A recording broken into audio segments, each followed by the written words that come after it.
أعوذ بالله من الشيطان الرجيم. قل هذه سبيلي أدعو إلى الله على بصيرة أنا ومن اتبعني وسبحان الله وما أنا من المشركين.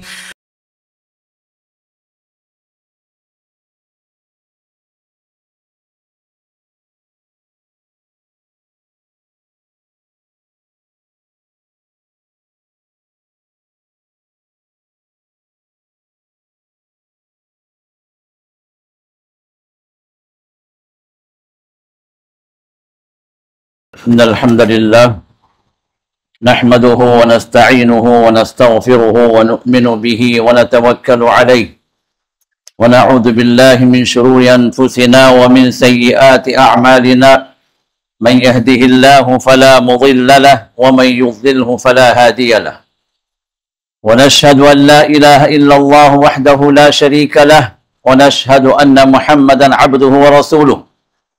أما بعد فإن خير الحديث كتاب الله وخير الهدى هدى محمد صلى الله عليه وسلم وشر الأمور محدثاتها وكل محدثة بدعة وكل بدعة ضلالة.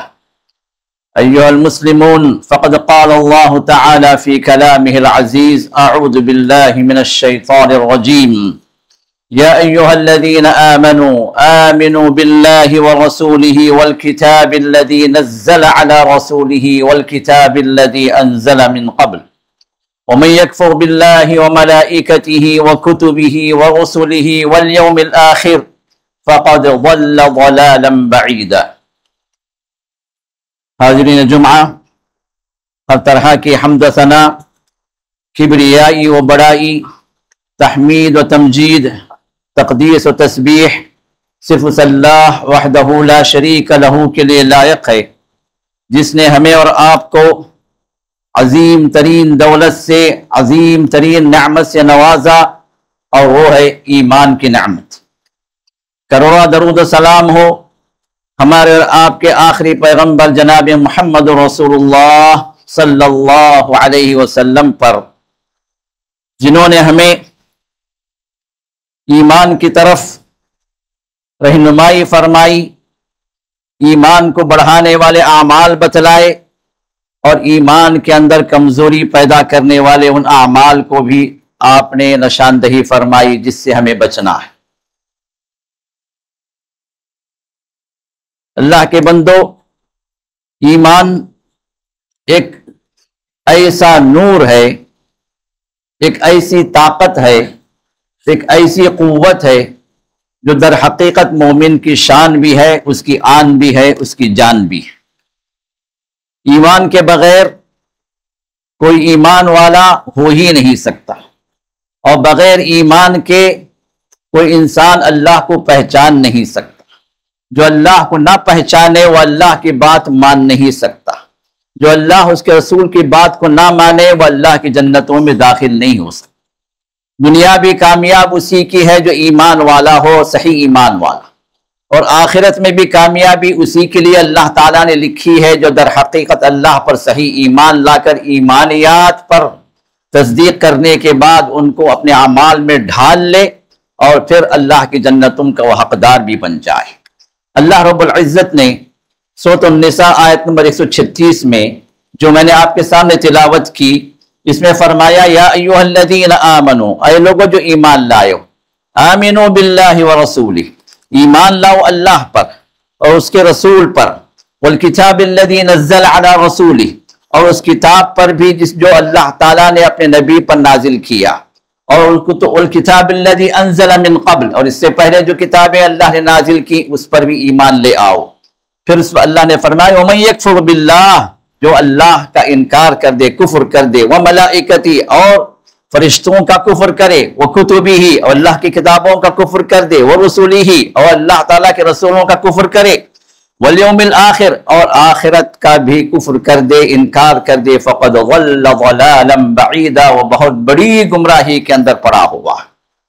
ایمانیات کا ذکر قرآن کے اندر بھی ہوا ہے، اور نبی علیہ الصلوۃ والسلام نے اپنی صحیح احادیث میں بیان فرمایا ہے کہ ارکان ایمان کے 6 ہیں، ان پر ایمان ہمیں لانا۔ اب ان چیزوں پر، ان 6 باتوں پر ایمان لانے کا نتیجہ کیا ہوتا ہے؟ نتیجہ یہ ہوتا ہے کہ یہ ایمانی ایک نور اللہ تعالی ہمارے دلوں کے اندر، ہماری زندگیوں میں پیدا کر دیتے، جس نور کی تاثیر یہ ہوتی ہے کہ انسان اللہ تعالیٰ کی اطاعت کی طرف بڑھتا چلا جاتا ہے، اور اللہ تعالیٰ کی جو معصیتیں ہیں، جو گناہ ہیں، ان سے بچتا چلا جاتا ہے، جس کے نتیجے میں دنیا کے اندر بھی ہدایت یافتہ ہوتا ہے۔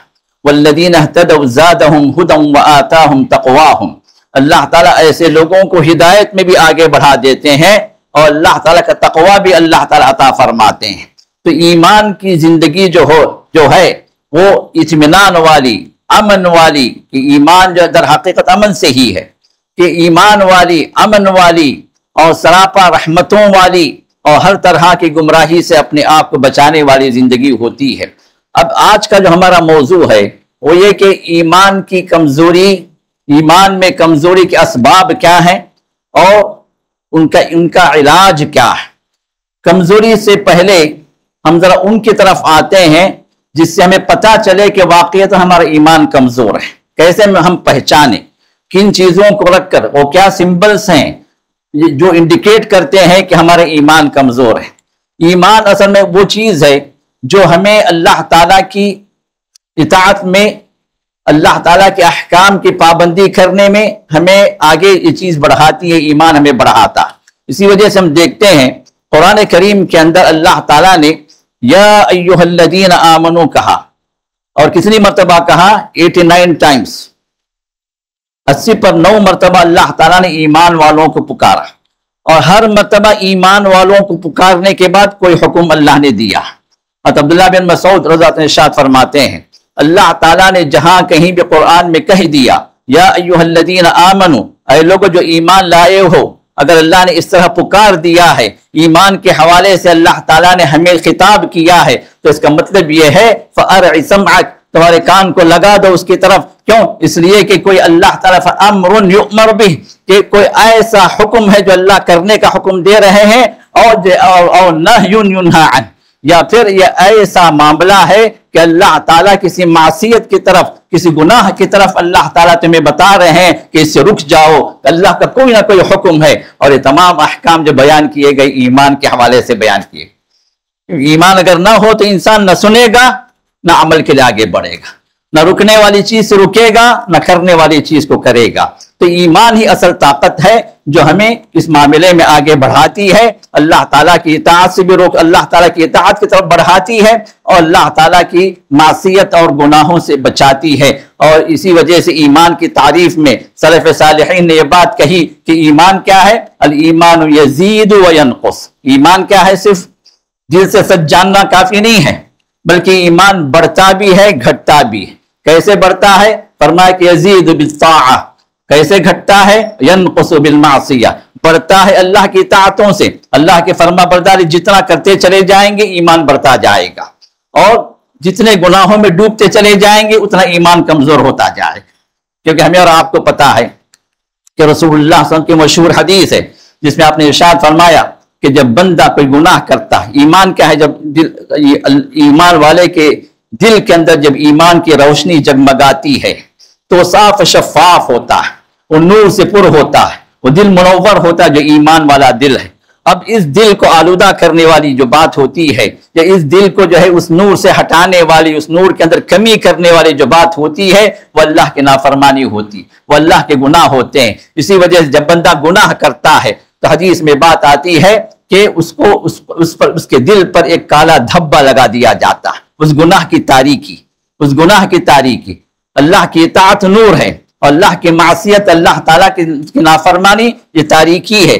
تو جیسے جیسے گناہ کرتا جاتا ہے وہ کالا دھبا ایک کے بعد دیگر، ایک کے بعد دوبارہ، ایک کے بعد تیسرا، یہ بڑھتا چلا جاتا ہے، لگاتے چلے جاتے ہیں فرشتے، اور آخر میں جو بندہ گناہوں کے اندر ڈوب جاتا ہے، اللہ کو بھول جاتا ہے، اور اس کے لیے اطاعت بڑی بھاری پڑ جاتی ہے، اللہ کی فرما برداری اس کے لیے بڑی مشکل بات ہو جاتی ہے، گناہ آسان ہو جاتے ہیں، پھر ایک ایسا وقت آتا ہے کہ پورا دل سیاہ ہو جاتا ہے، وہ پورا دل کالا ہو جاتا ہے گناہوں کی وجہ سے، وہ ایمانی نور مدھم ہو جاتا ہے، وہ ایمانی نور جو ان گناہوں کی آگ کے نیچے دب جاتا ہے، پھر اس کے بعد اس کے لیے پھر ہدایت کی طرف آنا مشکل بات ہو جاتی ہے۔ تو ان چیزوں کو سامنے رکھ کر ذرا ہم دیکھتے ہیں کہ ایمان کی کمزوری کی علامتیں کیا ہیں۔ میں 8 علامتوں کو آپ کے سامنے ذکر کروں گا، صرف پوائنٹ ٹو پوائنٹ، کیونکہ زیادہ وقت نہیں ہے۔ 8 علامتیں ہیں جس سے ہم پہچانے کہ ہمارا ایمان کمزور ہے۔ اسی طرح 8 وہ چیزیں ہیں جو اسباب ہیں، اس کمزوری کے اسباب کیا ہیں، اور 8 وہ علاج ہیں جو ان کمزوری سے ہمیں نکلنا ہے۔ تو ذرا ہم چلتے ہیں اس کی طرف کہ علامتیں کیا ہیں۔ علامتوں کے اندر اگر ہم دیکھیں گے تو سب سے پہلی بات یہ ہے کہ ایمان کی کمزوری کی علامت یہ ہے کہ بڑی آسانی کے ساتھ ہم جو ہے اللہ کی نافرمانی مبتلا ہو جاتے ہیں۔ بڑی آسانی کے ساتھ ہم تھوڑی دیر رک کر ہم سوچتے نہیں کہ بھائی یہ اللہ تعالیٰ کی نافرمانی یہ گناہ ہے، اس کا خمیازہ کیا ہوگا، ایز اے ریزلٹ معاملہ کیا ہوگا۔ یہ ایک لمحے کے لیے توقف نہیں ہوتا، ایک لمحے کے لیے سٹاپ نہیں ہوتے گناہ کرنے سے، سوچنے سمجھنے کی صلاحیت سلب ہو جاتی ہے، اس لیے کہ وہاں پر ایمان بڑا کمزور ہے۔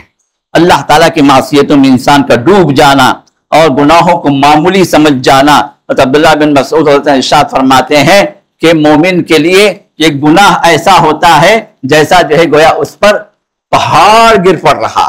ایک پہاڑ اگر گر جائے کسی پر تو کس طرح جو ہے وہ پریشان ہوگا، خوف کھائے گا، اس طرح ایک مومن کا معاملہ ہوتا ہے۔ یہ ایمان کی تاثیر ہوتی ہے۔ لیکن جو بے ایمان ہوتا ہے، یہ ایمان جسے کمزور ہوتا ہے، جو منافق ہوتا ہے، اس کے لیے جو بات ایسی ہوتی ہے اللہ کا گناہ کرنا، وہ ایک مکھی بیٹھی اس کو ہکال دے، مکھی اڑانے کی طرح جو ہے وہ گناہ کے اندر جو ڈوب جاتا ہے۔ یہ ایمان نہ ہونے کی، یہ ایمان کمزور ہونے کی علامت ہے۔ نمبر 2، اللہ تعالیٰ کی کتاب سے تعلق کمزور ہو جانا ہمارا۔ ذرا دیکھیے ہمارے اندر اللہ تعالیٰ کی کتاب جو نور مبین، اللہ نے فرمایا کتاب و نور مبین، ایک کھلا نور ہے، واضح نور ہے، اللہ کا کلام ہے جو اللہ نور السماوات والارض، آسمان اور زمین کا نور اللہ تعالیٰ ہے۔ اس نور کو اللہ تعالیٰ نے اپنے کلام کے ذریعے سے ہمارے درمیان میں رکھ دیا۔ جس کسی کو بھی ایمان کا نور چاہیے وہ اس نور سے اپنے آپ کو منسلک کرے، اس نور سے اپنے آپ کو مربوط کرے، اس نور سے اللہ تعالیٰ کا جو نور کتاب اللہ کی شکل میں اس سے اپنے آپ کو کنیکٹ کرے۔ لیکن ہم دیکھتے ہیں کہ ہمارا تعلق اللہ کی کتاب سے کیسے ہے۔ ہمارے گھروں کے اندر اللہ کی کتاب تو ہے لیکن نہ پڑھنے میں آتی ہے، بہت کم لوگ پڑھتے ہیں، اور جو پڑھتے ہیں وہ سمجھتے نہیں، جو سمجھتے ہیں وہ غور و فکر نہیں کرتے، ان کے پاس وقت نہیں ہے۔ کتنے لوگ ہیں جو ہمارے اندر ماشاءاللہ رمضان کے اندر مسجدیں بھری رہتی ہیں، ماشاءاللہ رمضان کے اندر ہر مسلمان کے ہاتھ میں اللہ کی کتاب ہوتی ہے، لیکن جیسے رمضان گزرتا ہے کتنے لوگ ہمارے پاس وہ لوگ ہیں جو ہر دن اللہ کی کتاب کی تلاوت کرتے ہیں۔ ہاتھ رکھے اپنے آپ سینے پر، اب خود ہی فیصلہ کیجیے، اللہ کی کتاب ہمارے درمیان میں ہے، کیا اس کے حقوق ہم ادا کرنے والے ہیں؟ کیا اس کو ہم روزانہ تلاوت کرنے والے ہیں؟ کیا ہمارے اندر وہ لوگ موجود ہیں جو اللہ کی کتاب کو سمجھنے کے لیے تھوڑا سا وقت، ایک 5 منٹ 10 منٹ روزانہ نکالنے کے لیے تیار ہیں؟ دنیا تو بہت ہم کما رہے ہیں، دنیا کے اندر بہت کچھ ہم آگے بڑھ رہے ہیں، لیکن اللہ کی کتاب پر ہمارے پاس پڑھنے کا وقت ہے۔ رمضان گزر گیا اور جو تقریباً 6-7 مہینے تقریباً نکل گئے، اس کے باوجود بھی ہمارے پاس بدنصیب وہ لوگ بھی ہیں جو آج تک رمضان کے بعد اللہ کی کتاب کو اٹھائے نہیں ہاتھ میں، آج تک تلاوت کرنے کے لیے آگے نہیں بڑھے۔ اب نور کہاں سے ملے گا؟ ایمان کہاں سے تقویت پائے گا؟ ایمان کی کمزوری تو اسی سے ہے کہ ہم نے اللہ کی کتاب سے، اللہ کے نور سے، جو ایمان کا نور ہے جو اللہ نے اپنی کتاب میں بیان کیا، اس سے ہم نے ناطہ توڑ لیا۔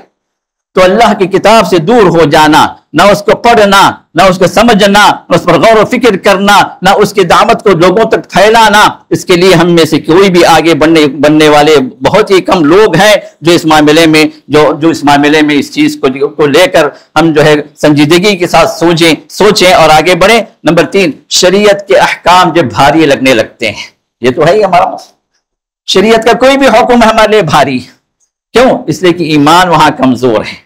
نمازیں تک ہمارے بھاری ہیں، ہم سب کو معلوم ہے 5 وقت کی نمازیں فرض ہیں، شاید ہی کوئی ایسا بندہ ہو جس کو معلوم نہ ہو 5 وقت کی نمازیں فرض، لیکن اس فرض کو بطور قرض اللہ نے ہم پر رکھ دیا ہے۔ یہ فرض کب ادا کرنے والے؟ کتنے لوگ ادا کرنے والے؟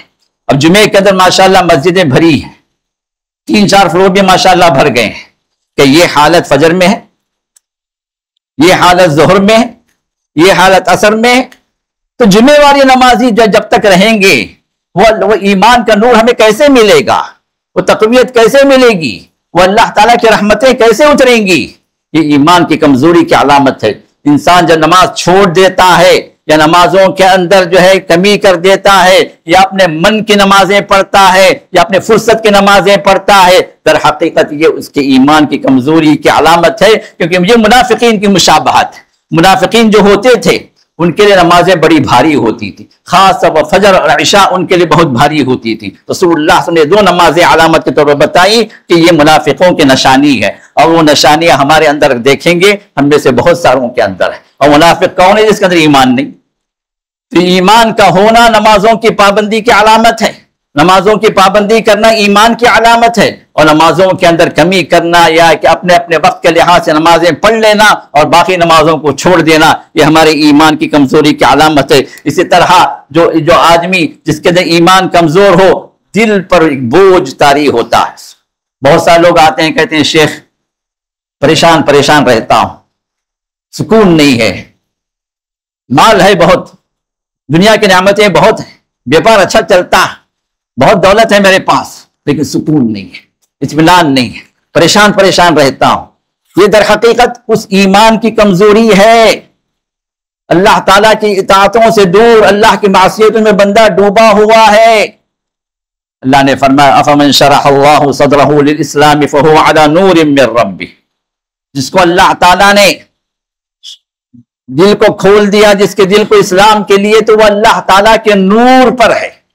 اب یہ نور جب جتنا مکمل ہوگا اس کے دل کے اندر، اللہ تعالیٰ اس کے دل کو اتنا ہی کشادہ کریں گے، اتنا ہی جو اس کے اندر اطمینان کو اللہ ڈالیں گے، اتنا ہی وہ رب کے کاموں سے راضی ہوگا اور اللہ پر توکل کرنے والا اور اللہ تعالیٰ کے ساتھ تعلق جوڑنے والا بن جائے گا.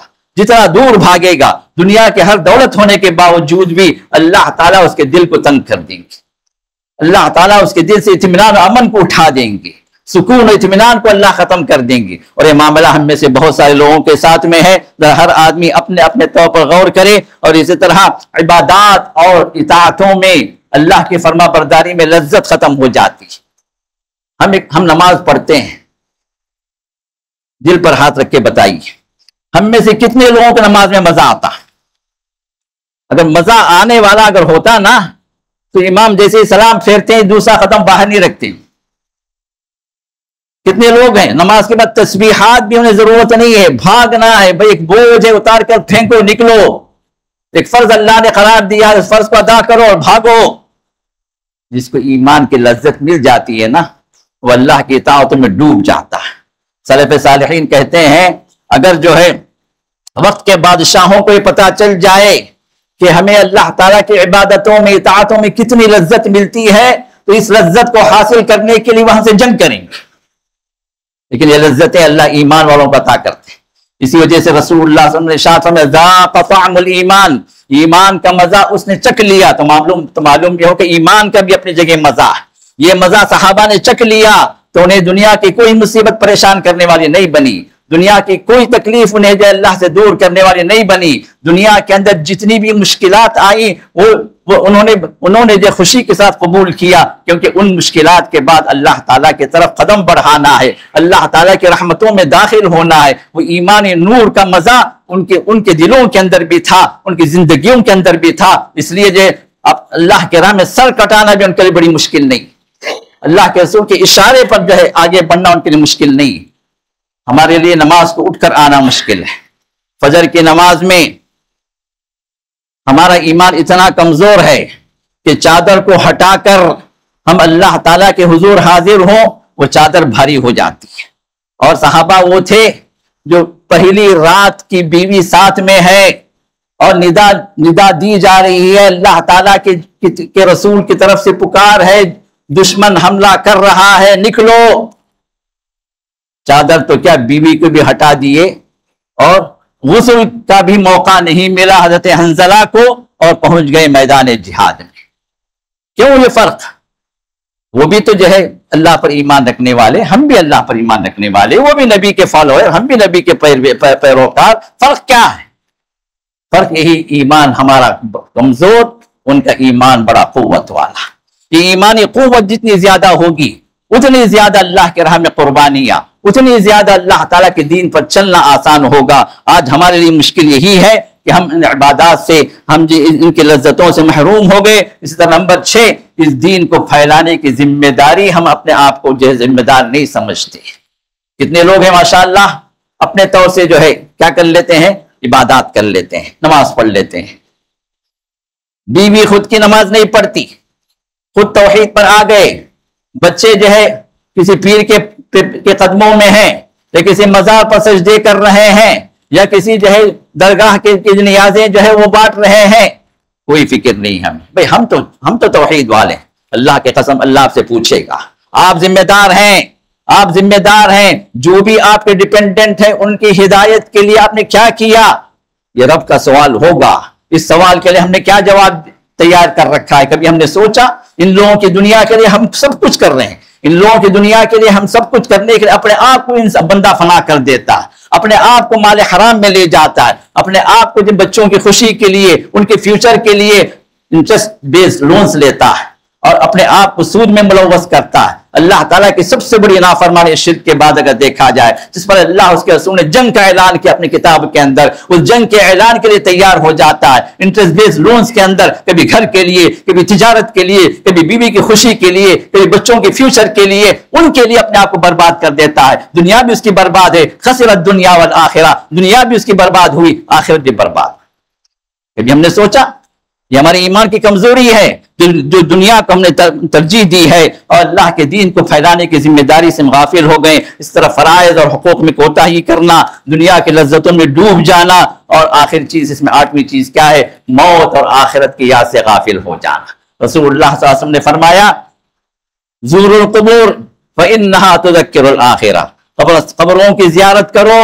کیوں؟ وہاں جا کے مانگنا نہیں ہے، وہاں جا کے دعائیں کرنا نہیں ہے، وہاں جا کے بدعات و خرافات نہیں کرنا ہے. تمہیں زیارت کا حکم جو دیا گیا وہ صرف اس لیے کہ تم اپنی موت کو یاد کرو، اپنی آخرت کو یاد کرو، تاکہ یہ دیکھو، یہ فکر جاگے کہ یہ لوگ بھی تو تھے ہماری جگہ، یہ بھی تو زمین پہ چلنے والے تھے، زمین پر تکبر کرنے والے تھے، زمین پر فخر غرور تھا، زمین پر بڑے مالدار تھے، بڑی سلطنتوں والے تھے. آج کہاں ہے؟ زمین کے نیچے دفن ہے، مٹی سے مٹی ملے ہوئے. اور یہی حشر میرا بھی ہونے والا. انسان وہاں پر موت کی یاد تازہ کرے تو پھر یہ ایمان کو بڑھانے والی بات ہوتی. اور موت کی یاد تازہ کرنا، یہ ہمارے بہت کم لوگ مرتے بھی ہیں، لوگ ساتھ میں جاتے ہیں، دفن کرتے ہیں، کوئی موعظت، کوئی نصیحت ہمیں حاصل نہیں ہوتی. کیوں؟ اس لیے کہ ہم جو ہے ہم یہ سمجھتے ہیں وہ گئے، ہم تو باقی ہیں. ایسے سمجھتے ہیں جیسے ہمیں ہمیشہ رہنا. ایسے جو ہمارا فکر ہوتا ہے ادھر موت، بلکہ میں نے اپنی آنکھوں سے دیکھا، ادھر جو قبر میں دفن ہو رہا ہے، میت کو دفن کیا جا رہا ہے، اور یہیں پر کھڑے ہو کر لوگ بزنس کی باتیں کر رہے ہیں. یہیں پر کھڑے ہو کر لوگ جو ہے انٹرسٹ سے لون کیسے لیا جائے بینکوں سے، اس کی باتیں. اللہ کے بندو، اللہ سے ڈرو، ہوش کے ناخن لو. یہ دنیا جو ہے آپ کے کام آنے والی نہیں ہے. یہ دنیا جتنا بھی آپ بڑھا لو، چھوڑ کے نکلنا ہے. اور جس دن آنکھیں بند ہوگی، یہ دنیا آپ کی نہیں ہے، یہ دوسروں کی ہو جائے گی. یہ اللہ تعالیٰ نے سنت رکھ دی ہے، یہ نظام رکھ دیا ہے. تو یہ سب جو دنیا میں ڈوب جانا اور جو ہے آخرت کی یاد سے، موت کی یاد سے انسان غافل ہو جانا، در حقیقت ہماری ایمان کی کمزوری کی علامت ہے. ذرا دیکھیے اسباب کیا ہے. اسباب یہ ہے کہ سب سے پہلا سبب کیا ہے، قرآن اور حدیث سے دوری، اس کا علم حاصل نہیں کرنا.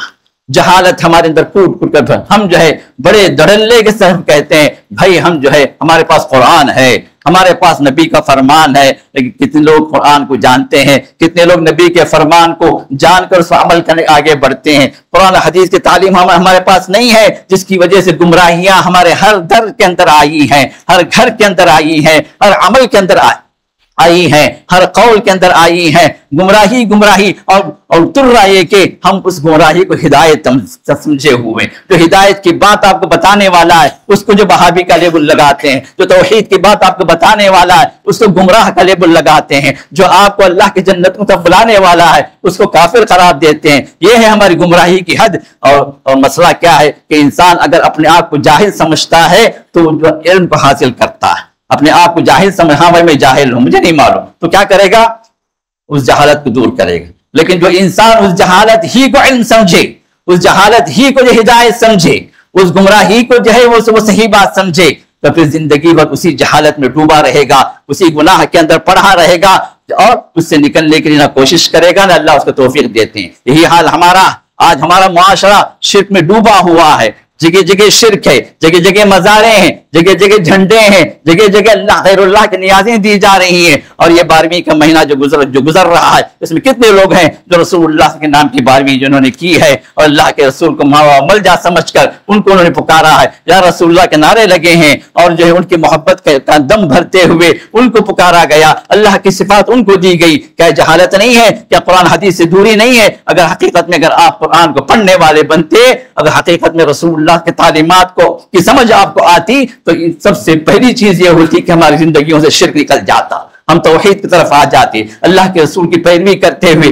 آپ کی سنتوں پر عمل کرنے والے بنتے۔ اسی طرح نمبر 2، نفس امارہ کی پیروی، ہم نفس کی پیروی کے، ہم نفس کے غلام بن گئے۔ نفس جو چاہتا ہے، ہماری خواہشات جو ہوتی ہیں، اس کو پورا کرنے کے لیے کیسے بھی وہ پورا ہو جانا، کسی بھی طرح پورا کر دینا، یہ جو ہے ہمارا مقصد زندگی بن جاتا ہے۔ اسی طرح شیطان سے قربت اور دوستی، یہ تو ہے ہی، اللہ والا سے دوستی نہیں ہوتی، لیکن شیطان سے دوستی تو ہماری جو ہے ہر قول کے اندر، ہر فعل کے اندر، ہر لمحے کے اندر دیکھتے ہیں۔ اللہ نے فرمایا انما سلطانہ علی الذین یتولونہ والذین هم به مشرکون، شیطان کا تسلط سب پہ نہیں چلتا، شیطان حاوی ہوتا ہے، شیطان قبضے میں کر لیتا ہے، شیطان جو ہے اپنے گریب کرتا ہے آپ کو، کب؟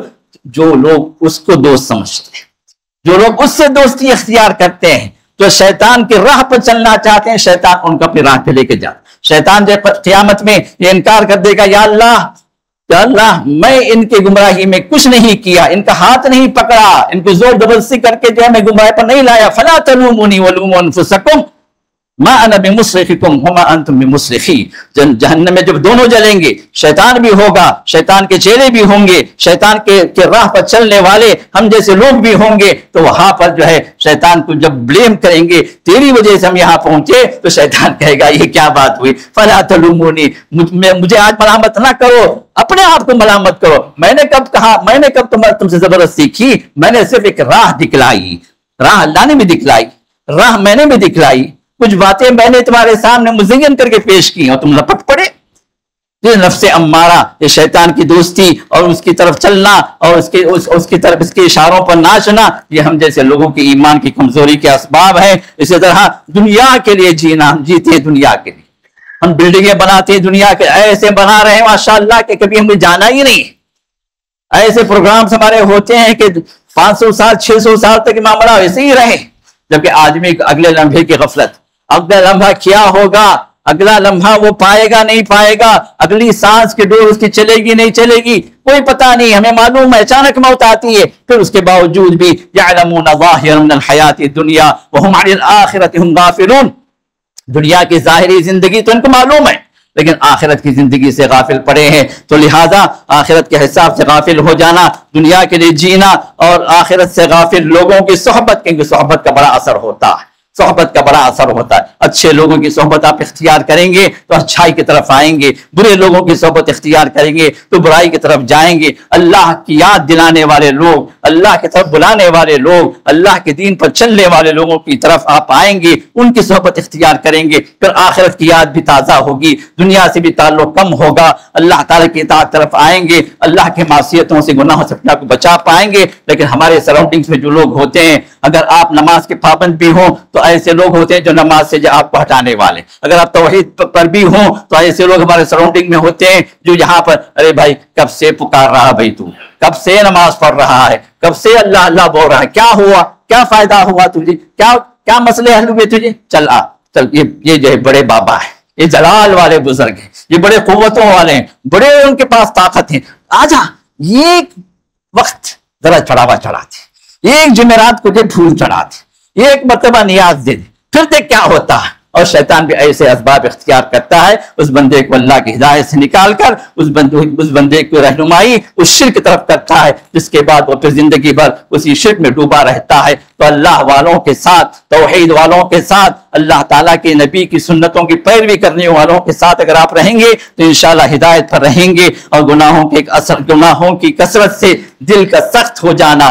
یہ تو ہم میں سے ہر ایک کا مسئلہ ہے، دل ہمارے سخت ہو گئے، پورا قرآن بھی پڑھ دیں کوئی فرق نہیں پڑتا، پوری احادیث بھی ہمیں سنا دیں کوئی فرق نہیں پڑتا، کیونکہ دل ہمارے سخت ہو گئے ہیں۔ اشد قسوہ، پتھروں سے بھی زیادہ ہمارے دل جو سخت ہو گئے ہیں، جو فیکل حجارۃ او اشد قسوہ، دل جو ایسے ہیں پتھر کی طرح ہو گئے، بلکہ پتھروں سے بھی سخت ہو گئے۔ اللہ تعالیٰ کی کوئی بھی موعظت، کوئی بھی نصیحت اور آخرت کی کوئی بھی بات اور جو ہے جہنم کا کوئی بھی منظر ہمارے سامنے پیش کرے، ٹس سے مس نہیں ہوتی، دل نہیں پسیجتا، دل کے اندر وہ چیز اٹھتی نہیں کہ بھئی ہمیں بچنا ہے اس عذاب سے، ہمیں بچنا ہے اللہ تعالیٰ کی اس پکڑ سے۔ کوئی فرق نہیں پڑتا، کیوں؟ دلوں کے اندر سختی آ گئی، دلوں کے اندر پتھروں کی طرح، بلکہ اللہ نے پتھروں سے بھی زیادہ سختی آ گئی۔ پتھر کے اندر تو جو ہے اللہ تعالیٰ نے وہ لچک رکھی ہے کہ اگر جو ہے اگر پانی گرتا جائے کبھی نہ کبھی سوراخ ہو جاتا ہے۔ پتھر ہے، پانی کے جو مستقل قطروں کے گرنے سے اپنے نشان آ جاتے ہیں، لیکن ہمارے دل اس سے بھی سخت ہیں۔ اللہ نے فرمایا کہ پتھروں کی سختی ایسی ہے، سخت تو ہیں لیکن گر پڑتے ہیں اللہ کے خشیت سے۔ تو ہم سمجھتے ہیں بھئی پتھر لڑک گیا اوپر سے، اللہ فرماتے ہیں کہ خشیہ، اللہ تعالیٰ کی خشیت، اللہ کے خوف سے گر پڑے ہیں۔ تو لہذا یہ ہمارے دلوں کی سختی ہے جو ہم اللہ کی طرف نہیں آتے، اور تیسری اللہ کے ذکر سے اور استغفار سے دور ہونا۔ جتنا زیادہ ہم اللہ کا ذکر کریں گے اتنا زیادہ اللہ کی یاد میں ہم ڈوبیں گے، اتنا زیادہ اللہ کی رحمتیں ہم پر اتریں گی، اتنا زیادہ ہم اللہ کی جنت طرف بڑھیں گے۔ ہمیں اور آپ کو معلوم ہے جس سے محبت ہوتی ہے اس کو بندہ یاد بھی زیادہ کرتا ہے۔ بیوی سے محبت ہے تو اٹھے بیٹھے بیوی کا ذکر کرتا ہے، بچوں سے محبت ہے اٹھے بیٹھے میرے بچے ایسے ہیں، میرے بچے وہاں ہیں، میرے بچے ایسا کرتے ہیں، بچوں کا ذکر آتا ہے۔ جس کی یاد زیادہ ہوتی ہے زبان بھی اس کی یاد سے تر ہوتی ہے، اور ہماری چونکہ اللہ سے محبت ہی نہیں ہے بھی تو برائے نام ہے، تو اللہ کے ذکر سے مغافل ہے۔ اور یاد رکھیے اللہ کے رسول نے ارشاد فرمایا جس کا دل اللہ کے ذکر سے خالی ہو وہ ایسا گھر ہے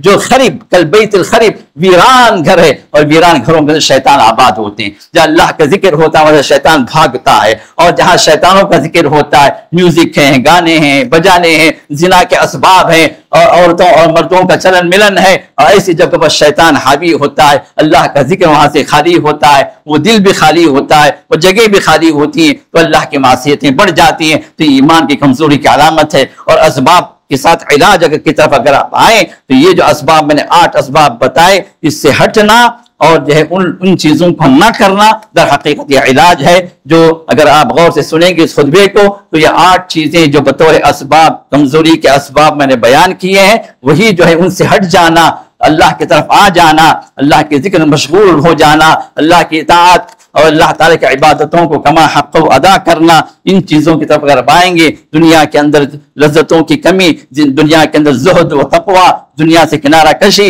جتنا کچھ ہم کر سکیں گے، دنیا کی بے ثباتی، دنیا جو ہے چھوڑ کر جانا ہے، کسی بھی لمحے چھوڑنا ہے، آخرت کی فکر اگر ہمارے دلوں کے اندر ہم پیدا کریں گے کہ وہاں پر ہمیں کھڑے ہونا ہے، حشر کا میدان بھی ہوگا، قبر کے سوالات بھی ہوں گے اس سے پہلے، پھر اللہ تعالیٰ کے وہاں پر اللہ کے حضور جو پیشی بھی ہوگی، وہاں پر اپنے اعمال کا ہمیں حساب بھی دینا ہے، پھر جنت الصراط بھی ہے، پھر جنت بھی ہے، جہنم بھی ہے، ہمیں کہاں پہنچنا ہے، ہمارے اعمال ہمیں کہاں لے جائیں گے۔ اگر انسان اس کی فکر کرنا شروع کر دے تو پھر انشاءاللہ ہمارا ایمان بڑھتا چلا جائے گا، ایمان کی کمزوری ختم ہوگی۔ اللہ تعالیٰ ہم سب کو صحیح ایمان والے، قوی ایمان والے، قوت والے ایمان والوں میں سے اللہ ہمیں بنا دے۔ اللہ تعالیٰ ہمارے ایمان کی کمزوری کو اللہ دور فرمائے، ہمارے اعمال کے اندر جو گمراہیاں ہیں، ہمارے اقوال میں جو بے راہ روی ہے، ہمارے عقائد کے اندر جو گمراہیاں ہیں، جو شرکیات ہیں، جو خرافات ہیں، اللہ تعالیٰ ہم سب کو ان سے بچائے، ہمیں بھی اور ہمارے گھر والوں کو بھی، اور پوری امت مسلمہ کو اللہ تعالیٰ ہدایت سے نواز دے، ان سب کو صراط مستقیم طرف لے آئے، اور جس طرح ان مبارک چہروں کو اللہ نے جمع کیا ہے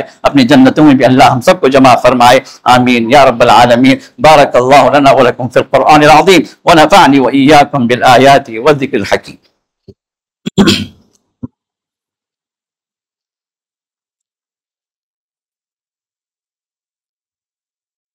الحمد لله على إحسانه والشكر له على توفيقه وامتنانه، وأشهد أن لا إله إلا الله وحده لا شريك له تعظيما لشأنه، وأشهد أن محمدا عبده ورسوله الداعي إلى رضوانه، صلى الله وسلم عليه وعلى آله وصحبه وإخوانه وسلم عليه تسليما كثيرا كثيرا. أما بعد، فقد قال الله تعالى في شأن حبيبه وخليله: إن الله وملائكته يصلون على النبي يا أيها الذين آمنوا صلوا عليه وسلموا تسليما. اللهم صل على محمد وعلى آل محمد كما صليت على إبراهيم وعلى آل إبراهيم إنك حميد مجيد، وبارك على محمد وعلى آل محمد كما باركت على إبراهيم وعلى آل إبراهيم إنك حميد مجيد. اللهم أعز الإسلام والمسلمين وأذل الشرك والمشركين ودمر أعداء الدين واحمي حوزة الإسلام يا أرحم الراحمين. إن الله يأمر بالعدل والإحسان وإيتاء ذي القربى وينهى عن الفحشاء والمنكر والبغي يعظكم لعلكم تذكرون. اذكروا الله يذكركم وادعوه يستجب لكم ولذكر الله تعالى أكبر والله يعلم ما تصنعون. وأقيموا الصلاة.